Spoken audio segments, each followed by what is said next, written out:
Today's video is about making these really fun, sparkly placemats, table toppers, whatever you want to do with this. It's a really good time. So what I'm going to do is I have this scrap of fabric. It's left over from my island hopping quilt. And I thought this cute little witch would be a great option to feature. So you can do this with any kind of scraps, anything you want to feature in the center, just pick it out and fussy cut it. I've got this extra piece of fabric that I'll probably use somewhere. I'll probably use it as the lining. We'll figure out where that's going to go. The thing I really want to talk about is this amazing glitter fabric. This is made by a company called Sweet Potato. They're a quasi-local company, a husband and wife team who make this super fun, super sparkly fabric that is not only good for your in the hoop embroidery, but it's great for sewing. You can sew it. The glitter doesn't come off on your hands. It is part of the fabric. It doesn't, you're not gonna have to worry about getting glittery bits all over your sewing room. Okay, it has like a, I think it's a polyester scrim on the back. A lot of people are using this for embroidery, but I'm actually gonna sew with it, and I'm gonna save all my scraps from this project, and then I'm gonna sew them together like a quilt block in a later video. So I've got some black and I've got some silver because I thought that would be fun for sort of a Halloween-y effect. Okay, so we're gonna hold on to that. First, we're gonna start to prep our fabric though. So the first thing I'm gonna suggest is getting a square that's slightly larger than what you're going to fussy cut around. This is a 6-inch ruler, but my block is really only about 4 inches. So I'm gonna use my glow line tape. We're gonna find exactly what size we wanna make it. My glow line tape's gonna help me make my fussy cutting easier. So if we pull off our glow line tape and stick it on the top side of our ruler. I don't put it on the back because it's got a coating on it. You can put it on the back, it's gonna come off clean, but I typically put it on the front. And the reason I like glow line tape is because I can see through it. So if I were to use washi tape or painter's tape or something like that to mark out my ruler, I wouldn't be able to see through it. And it's really important to be able to see the lines on your ruler so you can get good, accurate cuts. So I like the pink tape. The orange tape works really well. Since my rulers are yellow, the yellow tape doesn't work quite as well, but I have other uses that I save the yellow one for. I will put the tape on the front of my ruler and let it hang over the edges, because then I can trim it down to be exactly where I want it to be. So it's kind of like a masking tape where you can set it down and then it peels off really easily. So I put it on the front and then I flip my ruler over and use my rotary cutter to actually cut the edges off right there.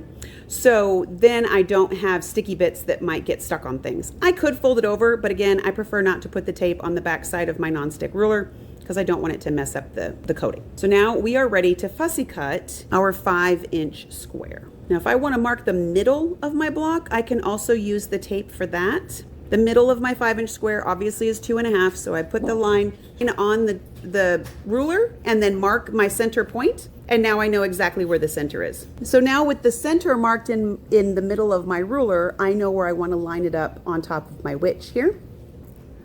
And then I can cut around the first 2 sides and I can line up exactly where my center is. So if I put my ruler on my circle where my witch is, I know that it's in the middle because I can see the 1/2-inch line at the top and the bottom and the right and the left.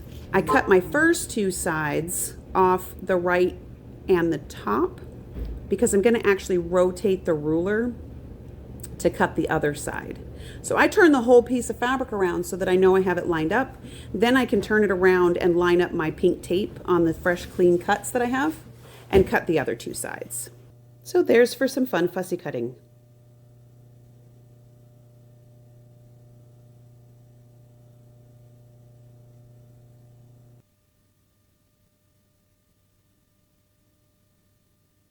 So we're going to cut out our silver fabric first. It cuts just like fabric, so you can fold it, you can iron on it, you can do all those fun things. I'm going to cut out squares that are larger than my fussy cut pieces. My nonstick rulers stick to this so well that I don't have to worry about it sliding, and I can turn it just like I do with my regular fabric. So I'm going to save these extra bits. Like I said, I'm going to make a quilt out of them. So I'm going to put those off to the side. We cut our fussy cut pieces to be 4-inch square. I'm going to cut these to be 8-inch squares because I want to add about 2 inches to whatever my fussy cut piece is. And we'll do the same thing with the black. So now I've drawn a circle, and we're going to link to our applique video that shows you how to make those circles. We'll put that in the comments. So I've used my, my circle trim ruler to make my circles. I'm going to pin all 4 layers together. So I've actually folded my fabric into 4 layers. So I only have to cut the circle out. I only have to mark the circle, and I only have to cut the circle 1 time. So I'm just going to use scissors, and I'm going to cut it right on the line. Hot tip, it's easier to cut a circle if you move the fabric and keep the scissors straight than if you pick it up and try to turn your scissors around the fabric. So now I have 4 circles and 4 pieces of sparkly fabric and 4 witches for the centers. Since I don't want to draw a circle onto this circle fabric, I'm going to use the circle that I cut out of my regular quilting cotton, and I'm going to sew a 1/4 inch around the inside of that circle. I've put the fabric right sides together. You can use pins in this fabric. You can use magnets if you'd prefer.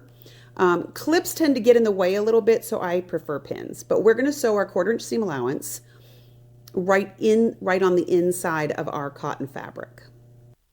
So now I have 4 fabrics stitched to 4 shiny pieces, and we've got our 1/4 inch seam allowance. I'm going to press this really good because when you press that glitter fabric, it gets really soft and pliable and is going to make it easier to turn. So when we get to the point where we're going to turn it, we're going to do this just like we do with our normal stabilizer. So after we've trimmed away the extra sparkly pieces, I am going to take my applique, so the thing that's going to look like an applique, the thing that's going to be in the center, I'm going to line it up in the middle of my block and figure out where it's safe to cut, because we want to cut inside of the section that's going to be turned over. So if I use my block, I can find out exactly where it's going to be. I'm just going to make a little hole. You can do it with your seam ripper if you're confident in your seam ripping skills. If you're not, scissors are fine, but you want to make sure that that little slit is between where your block is going to lie and the edge of your circle. So we're not going to see that once we turn it all. Now, once we have the slit cut, I'm going to pull out my ironing mat. This is my Ironmatic ironing mat, so I can put it right on top of my cutting table. If I iron on this fabric, it's going to get softer. So as long as it's warm, while it's warm, turn it inside out. It becomes really pliable when it's soft and when it's warm. So it's not hard to turn. We're just going to loosely kind of rough edge turn this and get it right way out. Now, since our little slit is close to the edge, you want to be really careful on the side where the slit is. Then I'm going to use my precision turning tool, which you know how much I love it, and really kind of push on those edges and get the edges curled under. Since this has a ball point on it, I can kind of really push on the fabric and get it turned under really nicely. Since we only have this tiny bit right here where it's going to turn under, just be kind of delicate there, kind of careful. But you don't have to be super soft-handed with this turner because the turner is going to push that edge out. Okay. Then I'm going to smooth them all out and I'm going to repress them. I like to hit it with steam right here because the steam is going to make it even more pliable. And when you turn the edge over where the cut is, just make sure that you're keeping a nice round curve right there. The steam is going to help with that as well. And if you want to get it nice and warm and push your point turner under there, you can. So now see, when I fold it over, that little cut edge is going to be covered up by the fabric.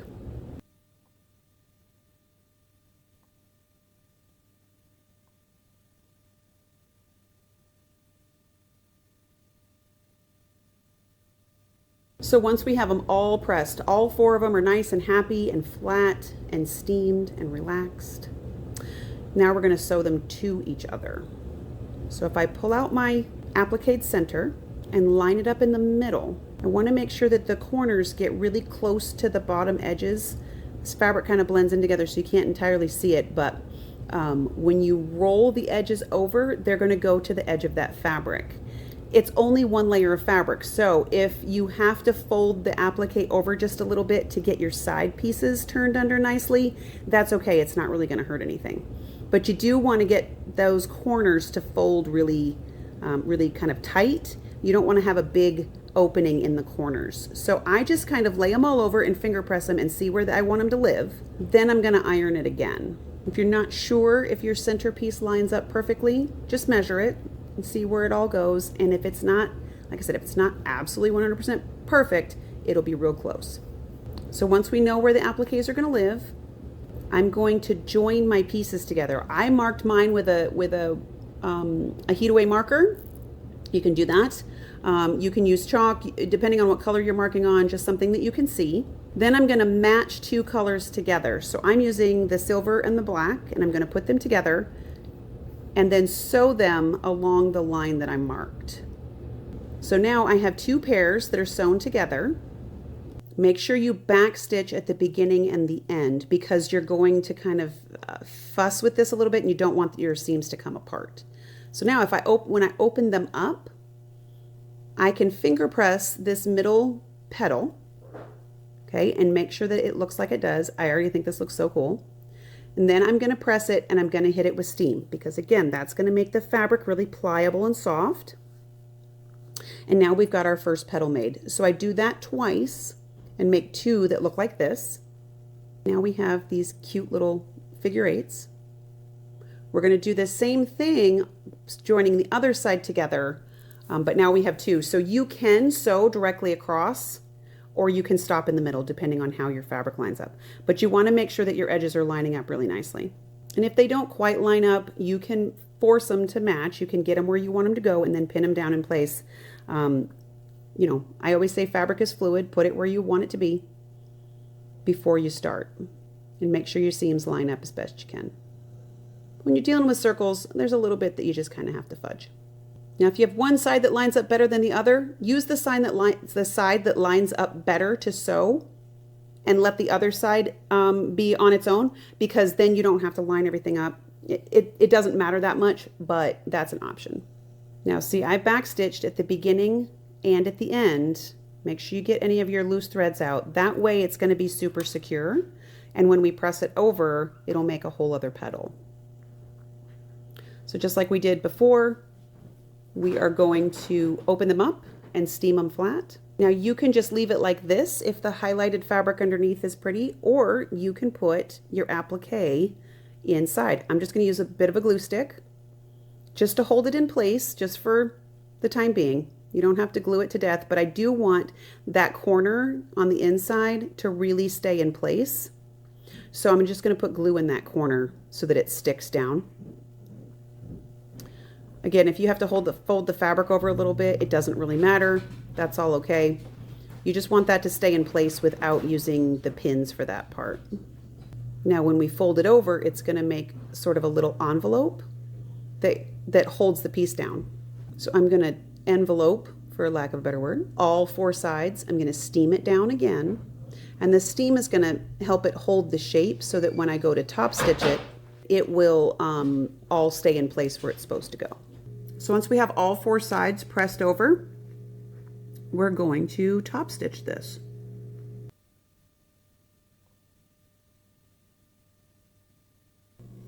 All right, so I am going to use an open toe foot, something I can see through, because I want to be able to get around the corner. And I like this foot because there's an opening in the center, so that I can just drop the needle down and see exactly where it's going to go.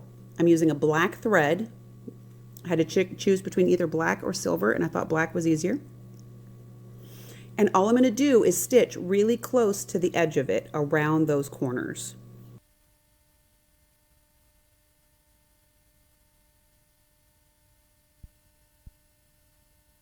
Sewing corners is a little fidgety sometimes, so just take your time, go slow. When you get to this corner, you can either go up the other side and make a petal, or you can turn it to the left and do the whole block at one time. However you like, whatever is more comfortable, that's how you can do it. If you choose, you can tie off in every corner. I typically don't. I'll usually just take one stitch and go around the next petal. And when I get to the corner, I'm going to actually take a stitch right at the end, turn it, go back, go forward one, then I'm going to go around the corner. Then you don't have this sort of skip stitch look in the corner.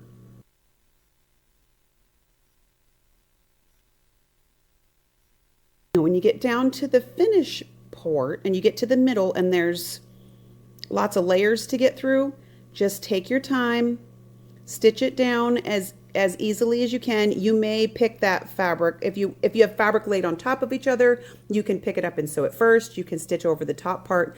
Whatever you decide to do, just play with it a little bit and you'll get to where you're comfortable with it. I tend to just go all the way around all of the petals and make sure that in the center I am keeping everything flat.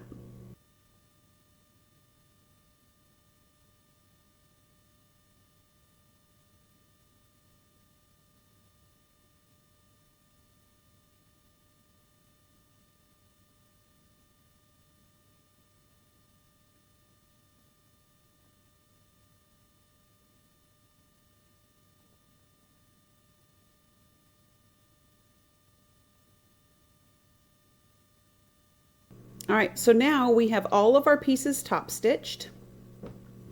Our witches are all kind of going in a circle.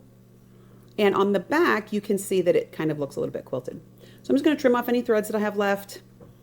And at this point, I like to then hit it with steam again, just to make sure everything's happy and where it needs to go. And there's your finished table topper. You can use this table topper. You can use it as holiday decor. You can put it on the wall. They're just kind of fun. If you want to make this larger, obviously you just keep making more circles. So you could make a long table runner and add more circles to it. It's a really fun way to add a little bling to your project. So I hope you make some. Here's the one that I started with. I learned a lot on this one. Like, this block is too big because I didn't do the math right. I didn't center them exactly. Only one of these is where I wanted it, so I figured out ways to center it better and just make it look better. But I still think this is fun, and it'll look cute in the kids' game room. So how much fun is this sparkly fabric? I think you should totally, immediately go buy some fabric and then make you something.